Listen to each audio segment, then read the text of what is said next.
Imagine when you share your darkest hours, they become someone else's light. I'm Jennifer Lee, a global community storyteller, host, author, and survivor, guiding you through genuine, unfiltered conversations. Together, we break the silence, shatter stigma, and amplify voices that need to be heard. Each episode stands as a testament to survival, healing, and reclaiming your power.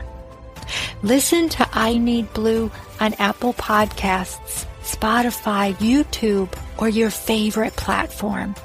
Learn more at www.ineedblue.net.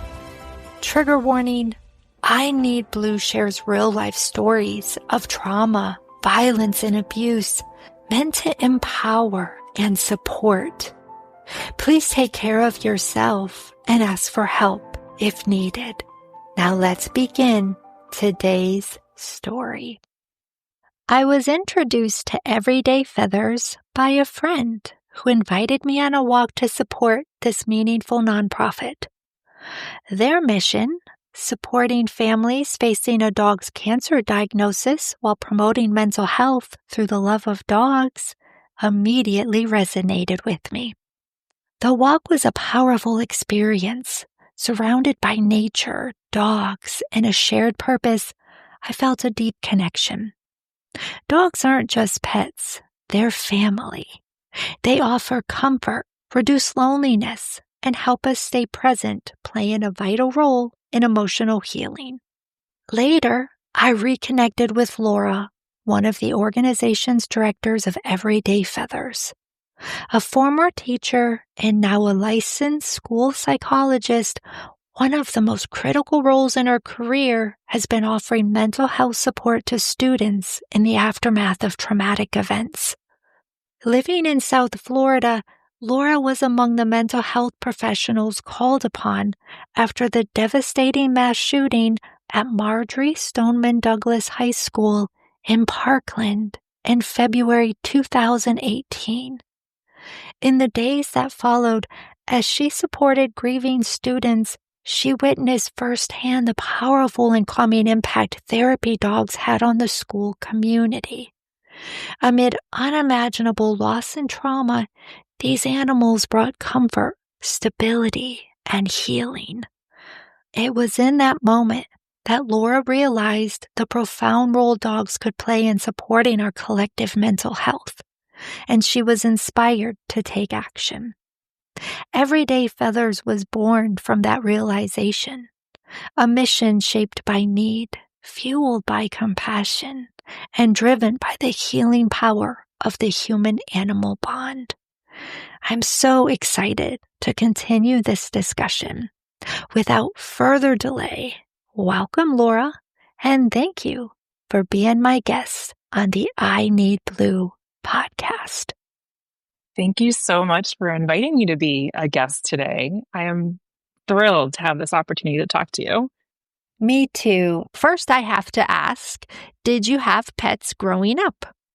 I did not have pets growing up. I grew up always wanting animals, always wanting dogs. And my first dog when I was a grad student, a Cavalier King Charles named Colby, because I watched Lady and the Tramp as a kid and always wanted a lady dog.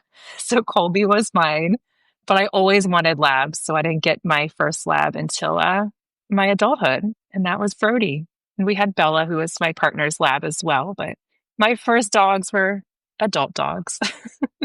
And how did having your dog change your life? Oh my gosh. I don't know that you know how a dog changes your life until you have one. And I think not having dogs until I was an adult was very different than maybe if I had grown up with animals. The love, I don't think I was ready for the amount of unconditional love that your dogs give you. And that's just the best. Plus, always having a partner to go running with you, or when you come home and having those happy faces and tails wagging. It's just wonderful. Yeah, it never gets old and they never stop being so excited. No. I mean, I go out to the car and they're like, "You're back." I was gone for 30 seconds. Absolutely. What part of healing did your dogs bring you through this process? That's a great question. And I don't know that I knew the impact that they had on me until I didn't have them with me. We had three dogs, Colby, our Cavalier, Bella was our Black Lab, and Brody was our Yellow Lab. And Brody is the inspiration for the foundation, which I know we'll talk a little bit about. And they were a part of my life for 14 years. So having dogs for 14 years and you come home and you have a bad day and they're always there and they're at your lap, it's a responsibility of, I have to take care of the dog, say, when you're not having the best day, and just being able to have that routine. But then when they're gone and they're not there, I think then you realize what the impact they were, because we were almost 2 years before we had another dog in our life, and really the absence of it. And now having a dog again, Jackson, who's our Yellow Lab, it's just so much joy to have him. So I think the impact of healing they have is just them being who they are by nature. I think at the end of the day, the animal and human bond is amazing. I think when kids see dogs, they light up. I think when adults see dogs, they light up. Absolutely. We could probably talk about dogs all day long, but I would like to ask you about you and your career. For sure. It's going to lead us to where you are today, and we definitely want to talk about your nonprofit, Everyday Feathers. Yes, I would love that. Yes. So you started out as a high school teacher. I'm assuming that's what you went to college for. Actually, no. I knew that I wanted to work with children and work in education. So I went to graduate school for school psychology. I moved to Florida for graduate school. I went to Nova Southeastern University in a part-time program that was at night and weekends. So I needed a full-time job and I wanted to be able to work in the field. I had the wonderful opportunity to be a teacher full-time while I was in grad school. I was a teacher for 3 years, and then I transitioned into my internship as a school psychologist, and then I've been a school psychologist ever since. What was it like being an intern then? Because that is your first time actually out in the trenches, if you will. In the trenches as a school psychologist was very different than being a teacher, but it was great. At least my experience, I had a lot of support and supervision to kind of help with the transition and help from being a student to being an actual school psychologist and what that looks like in the days to days. It was a passion that I had through education. I eventually became an intern supervisor myself to be able to provide that education and support to up and coming school psychologists as well. So just being able to be full circle and be able to continue the passion of educating others in my career as well. Mm-hmm. What was the greatest piece of advice that you were given that you passed on? Our job is very involved. We work with students one-on-one. Oftentimes there's a lot of trauma or emotional components to it. So just being present with the student that you're working with and being present in the moment of who you're working with, whether it's a parent, a teacher, a student, just be present. That sounds great advice for life in general, doesn't it? It's hard advice. Absolutely. And it's kind of like you said, like dogs, they're present. They're present all the time. They are very much right here in the moment. And I think that's one of the things we can learn from them. Absolutely. They fill a void for sure. So how many years have you been a school psychologist then? I just finished my 15th year. Wow. Yeah. When you first started, what types of situations did you find yourself assisting in? So one of the biggest roles that a school psychologist does is crisis response and mental health support during crisis. It varies. It could be anything from an unfortunate accident. It could be an illness. It could be a passing of a teacher. It could be something like a school shooting. And it wasn't until 2018 where it was local for a school shooting where it became very real. We had, of course, learned about the history of them and learned about different responses and case studies when we were in school and through different trainings that I did in graduate school and then on the field in terms of the training I got as a professional. We do a training called Prepare, which is just a very specific type of training that we do during crisis. But most of the crises I had worked on and supported schools with up until that point were car accidents of students, passing of faculty members, so more localized. The first experience I had working with a larger incident was Marjorie Stoneman Douglas in 2018 when I supported down in Broward County. Can you share a little bit about what you learned in the Prepare program? So it's a training that's put out through the National Association of School Psychologists, and it's to empower and train school psychologists and other educational professionals, just for safety and response. So on the prevention side, there's a whole element of what schools can do to promote safe spaces. Our specific role was more, what do you do in the moment when you're working with students, when a crisis has occurred, when a disaster has happened? How do we handle and basically do psychological triage to assist students to making sure that they are safe and that they are okay, and if they need additional mental health support? It's the idea of, how do we work with students one-on-one? How do you work with a group? How do you handle the stress of the staff? How do you work within the community, depending upon the size of the crisis that you are working with? And really that varies depending upon the nature of the crisis. So it's very specific, but it's also, it just gave us the tools and the empowering to make sure that we are able to support students. As a psychologist, evaluating what is the proximity of need. Maybe it's a person passed away, but nobody at the school knew that person, or so maybe only one or two people might be affected. So it might just be pulling those two individuals and talking to them one-on-one. It could be a student within a particular class passes away. I've seen those situations where it's just an illness. And so then maybe you're just working with the class. It could be something school-wide where multiple students were hurt, which was an experience I had, which we can talk about too, and the use of therapy dogs that I saw there as well. And then you need more psychologists to come in and support, because then maybe we're working within the classroom specifically, but we're also working with small groups and individuals. So it's really an evolving situation. We're trained to be able to ask questions and find out and figure out what sort of supports are needed, because at the end of the day, it's always just making sure that the students feel safe and their mental health needs are being addressed. For such a catastrophic situation like what occurred at the Marjorie Stoneman Douglas High School, how many school psychologists would you estimate were brought in to help the students and the teachers and their families? I worked at the time of that incident. That took place in Broward County. So Broward County schools handled the majority of it.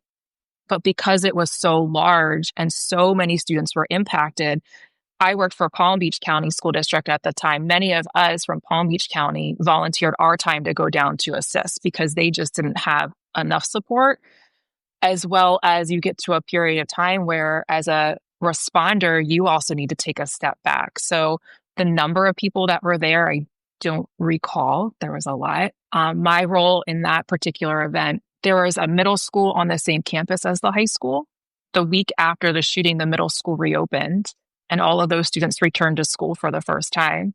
But even though they were not present in the high school, they heard it, they saw it, they knew the community, they knew the students. So they've gone through that trauma. And it's, how do we help these students re-enter into, quote, normalcy of a school day when something so traumatic has occurred? My role as part of that was assisting with that middle school and getting those students assessed and worked throughout the day. It was the biggest crisis that I had responded to in my career. Right. And you said something really important, which was everybody's there to support the students. But when you came in on a volunteer basis, you also were there to support the other responders and give them a break. Yeah. Yeah, for their mental health. Because even when that's going on, the other schools in the county are still open. So there was also, surrounding schools and communities that needed support from that as well. So if I recall, those school psychologists were assisting within the community as well and responding to their own schools. So it was just being able to support that. And there were several of us from Palm Beach County that went down to assist, because we're neighbors. And I started my career in Broward County as well. So I just personally felt like This was where I did my internship. This was where my first few years of my career was. It was a no-brainer when offered to us to support that I was going to support as much as I could. I think what's not realized is the impact on the community and communities that an incident like this has. And so everything you just shared brings a different perspective, that it wasn't just high school and those students and those parents. It stretched much further than that. So thank you for sharing that. Do you remember the moment you first heard the news? I was actually at a doctor's appointment, and I left the appointment to multiple messages asking if I was okay, because the news that broke across the country was there was a school shooting in South Florida.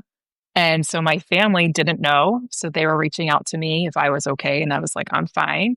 So that's how I found out about it, was getting text message alerts and then communicating with friends who were in the area, then just going home and watching the news and being like, we couldn't believe that something like that was within, our neighborhood. You hear about them in other parts of the country, but until it hits home and affects your community and the people that you know, it becomes very real. And what emotions then were you initially dealing with? I think initially it was shock. I think anytime there's a traumatic event, your first response is shock, whether it's something to this magnitude or just some bad news that you receive. Our human instinct is disbelief. And then it becomes one of concern of who was there, who do we know that was affected, what impact was that? And I think that kind of sits with you for a while. And I think that's true of any sort of traumatic event, of just trying to figure out what's going on and how do you work through it and how do you navigate through it. I remember, so going back to the dogs and the healing, my partner was away for training, and I remember sitting with my dogs, and not realizing at the time the healing that they were giving me, but just knowing that they were there, kind of as a support without me realizing it at the time. Right. They were just present for you in that moment. When you arrived at the middle school, what did your supportive role look like? So I was working in a library, which was set up as kind of a triage center for students to come in as they needed. A lot of times we would do it individually, but for this situation, we were running in pairs. I remember I actually had an intern with me, but we were working together to kind of make sure that we were appropriately assessing and working with students as they were coming through. So I went 2 days, and it was just very busy, in the sense of we were seeing a lot of students, and some students multiple times during the day. And we go through, the process of kind of letting them tell the story to us. And we ask kind of similar questions that you're asking me, like, what was it like? What did you feel? Because you want to be able to kind of acknowledge what they're going through, but at the same time, we're assessing, are they having a quote unquote appropriate reaction to something like this? Are they being able to explain it? Are they able to talk through it? But at the same time, we ask questions to make sure, have they had experiences with this? Also, what kind of supports do they have? Do they have a parent at home that they feel safe talking to? Who do they feel like they could see at school if something comes up? Because at some point, that support that we were offering was going to be fading out. And we want to make sure that those students who might continue to need support have it. And then from there, we can make assessment of this individual might need more than what the school is offering. They might need more long-term because of maybe a relationship with a victim, or because they don't have supports, or because maybe they didn't know what was going on, but something else happened in their life that's triggering a response. So we're kind of going through all of that while we're working with students, because at the end of the day, we want them to go back to class, but we also want to be mindful and respectful of what they're going through and as they're processing it.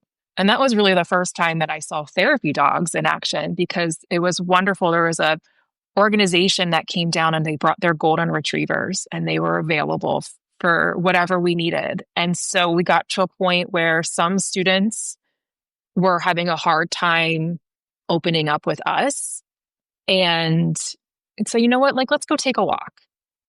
And we could take them down to the therapy dogs, and they would sit there, maybe pet the dogs for a few minutes, and maybe they would release some emotion. Sometimes they would cry, but it was whatever they needed the dog to be there for.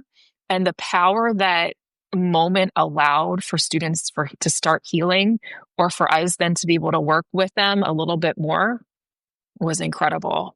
I didn't realize at the time what I was like thinking ahead for my future with this, but I knew the power of therapy dogs was going to be something that I was going to want to continue to promote. And not to jump too far ahead, but it became something that later in my career at another crisis at a school that I was actually supporting personally, one of our school resource officers showed up with me to support, and he had a therapy dog. And we started to incorporate the therapy dog as part of our overall response, and just knowing the impact that that healing can complement what we can do as mental health professionals was just incredible. Wow. That almost brings tears to my eyes to think of a child wrapping their arms around the neck of a dog and just holding it and kissing it, and in the safety that they must have felt in that moment, in a very unsafe moment. Do you know what I'm saying? Absolutely. And I mean, I see it through the lens of being in the school, but my conversation with the officer at the time, and now doing more research, is how they're using therapy dogs through law enforcement when there's children involved, especially. It's just, in courts, and having the dog sit there if the child has to provide testimony. It's just, the dogs allow you, I think, to a point to relax, because the energy that they produce, again, that unconditional love that they offer. And I think just the tactile of petting a dog. And we know research shows that that elevates good hormones in our body. And it's just all of those things combined, the healing that they offer us is incredible. Earlier, you mentioned another situation, one having to deal with a car accident. And this tragedy occurred at one of your schools. It was 4 students who were hit, but 2 survived. That was just different because it was the first time it was one of my schools, and in the magnitude of that, and having to assess, and it was the day after spring break. It was a high school, and we're getting into testing. There was a lot of energy around the school in general, and then this happened. So we had 4 students that were hurt, and we found later in the week to succumb to that.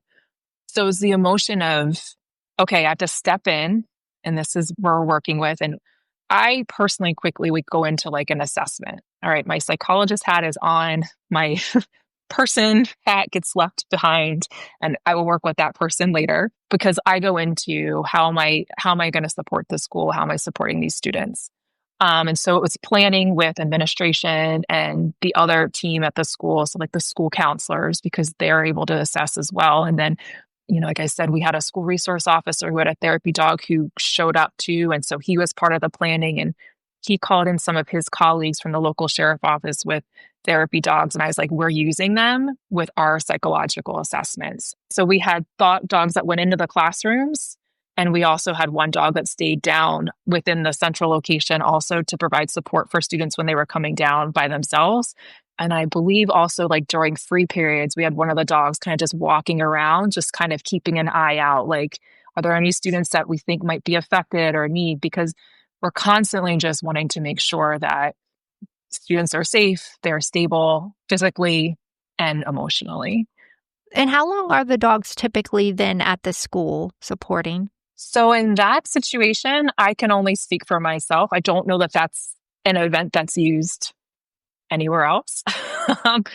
For that particular, we had dogs at the school all week.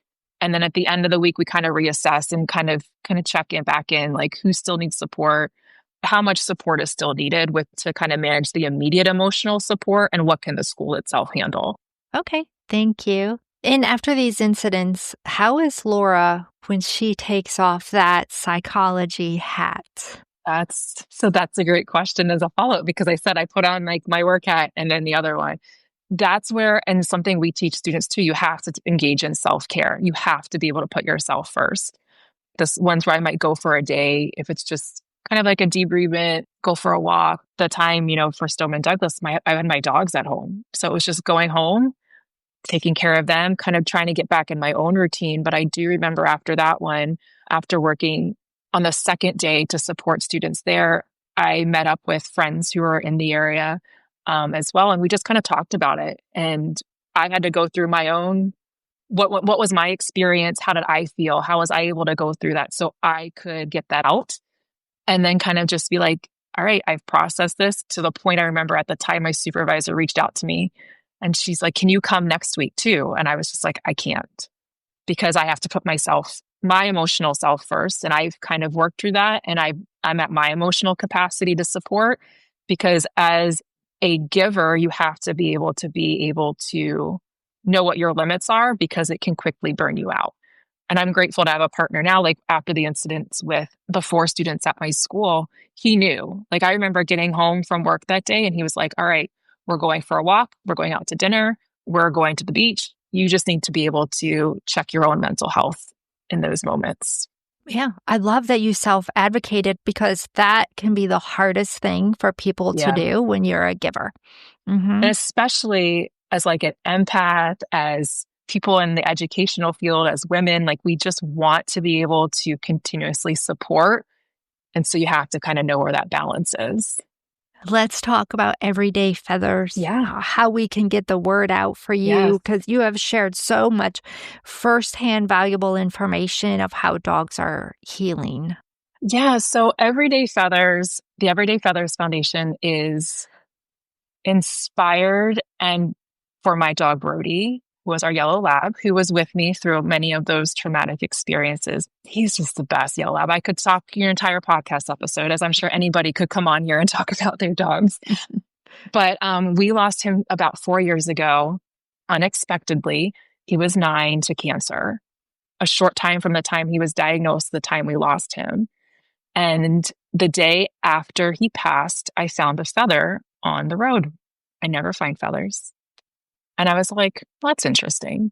And then I kept finding them. And the more I found them, someone started telling me that that is just a reminder he's with you. So the idea of the feather is that Brody's spirit is always looking out for you. And there are these everyday moments, being able to highlight that. But the idea with the foundation was, during that time period when he was ill and we lost Brody and we were grieving, we got a lot of support from our community and our friends. People showed up with dinner. Brody loved to get puppuccinos from Starbucks. People sent us gift cards for Starbucks so we could spoil him.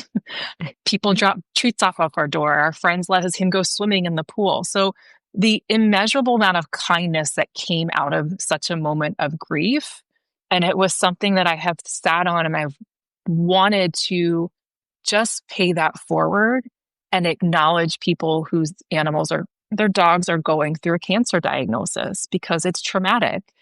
And to know that they're not alone. There's sometimes when people are said, well, it's just a dog. Well, it's not just a dog. Dogs provide us that unconditional love, and they're our companion and support. And so when you lose your dog, you're losing your unconditional love and that emotional safety. One of the main focuses of the foundation is to be that support for families when their dogs are going through a cancer treatment. We do care packages called Brody's Blessings to families when they need that support, which is currently, it's typically a gift card for dinner. So it's one less thing that they have to worry about, as well as some toys and some treats to just spoil their dog. As we grow, the expectation is going to be to help financially support some of that treatment cost, because it can be very expensive. Really being able to help support funding for research for cancer treatment, cancer prevention for dogs. But then also, full circle, I knew that I wanted to bring in that healing aspect of dogs. So the other element of the foundation is to really support the use of therapy and service dogs to support mental health. I shared earlier the amount of support and the incredible healing power I saw with therapy dogs, but service dogs do the same, and being able to be that companion, and whether it's emotional support or a true service animal, it's really empowering what dogs can do. And so really the mission of the foundation is to be able to spread that hope, kindness, love through dogs, and to really support families in a variety of mental health areas. Beautifully put. And how long has Everyday Feathers been in existence? So the idea has been in my head for a while, but we started in September when we officially became official. And we're just slowly growing now. We're just trying to get the name out there and get, families we can support and then also funding to support us carry our mission forward. And how can we help you? So our website is www.everydayfeathers.org. We are on Facebook, which is Everyday Feathers, and Instagram is at Everyday Feathers. So there's social media. And then from the website, there is currently a link to donate, of course. And then there's also a link on the homepage to a form to refer any families for the Brody Blessings care package. We're also building out supports for grief. That's an element that I didn't initially plan, but it's such a huge support that I want to support is when we're seeing these families, with a cancer diagnosis for their dog. That's that shock, that disbelief we talked about earlier when you're in trauma. But then that animal will pass. And then there's that grief of now what? I want to be able to offer that support as well, building out what that's going to look like. I've done some remembrance trees for the pets just so that families know that their memory will live on, but we're building out support to address the grief component as well, because that is very real. Yeah, I love that. You have really brought in a lot of the human elements, like you said, the planting the tree and things like that people do when a loved one, a person passes away, and you're bringing that in now for our pets, our dog. And I love that. So, thank you. Yeah, thank you. Grief is just love that has nowhere to go, which is something I heard about after I lost Brody. It's just you just have so much love. And I'm hoping that through Everyday Feathers, we can take that grief somewhere beautiful and being able to help others through that. Absolutely. Just check us out. Please support us. Please support us so we can help others. And most importantly, if there's somebody that we can help, please let us know. Laura, thank you for being my guest today on the I Need Blue podcast. Thank you so much for having me. This was a true honor. You're so welcome. And thank you for listening. This is Jen Lee with the I Need Blue podcast. To learn anything and everything about I Need Blue, visit my website, www.ineedblue.net. And also under the resource tab, you will find the information for Everyday Feathers, as well as in the show notes. Remember, you are stronger than you think. Until next time.